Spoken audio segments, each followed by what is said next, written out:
தமிழகத்தில் சுட்டெரிக்கும் கத்திரி வெயில் இன்று ஆரம்பமான நிலையில் சென்னையின் நகர் மற்றும் புறநகர் பகுதிகளில் பலத்த மழை பெய்தது. தமிழகத்தின் பல்வேறு பகுதிகளில் சுட்டெரித்த கத்திரி வெயிலால் மக்கள் கடும் அவதியடைந்தனர். இந்நிலையில் சென்னையின் நகர் மற்றும் புறநகர் பகுதிகளில் மதியத்திற்கு மேல் மேகம் சூழ்ந்து இருள் போல் காட்சியளித்தது. திடீரென மாறிய வானிலையால் பலத்த காற்றுடன் பல்வேறு பகுதிகளிலும் மழை கொட்டி தீர்த்தது.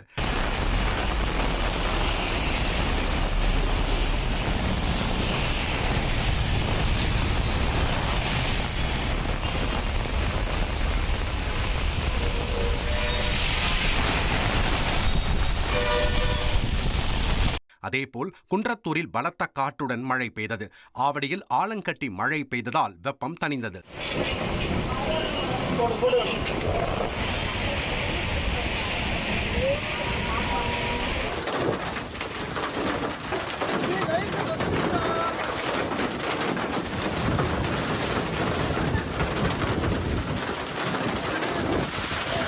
திருவள்ளூர் மாவட்டம் கும்மிடிப்பூண்டி மற்றும் சுற்றுவட்டார பகுதிகளில் கனமழை பெய்தது. காற்றில் பறந்து வந்து மின்கம்பியில் விழுந்த பேனரால் மின்சாரம் துண்டிக்கப்பட்டது.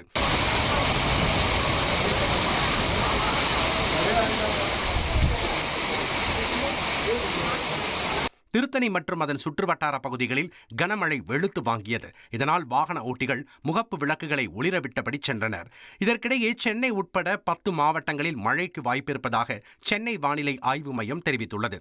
சென்னை, செங்கல்பட்டு, காஞ்சிபுரம், திருவள்ளூர், திருப்பத்தூர், வேலூர், ராணிப்பேட்டை, கோவை, திருப்பூர் மற்றும் கிருஷ்ணகிரியில் மழைக்கு வாய்ப்புள்ளது என தெரிவிக்கப்பட்டுள்ளது.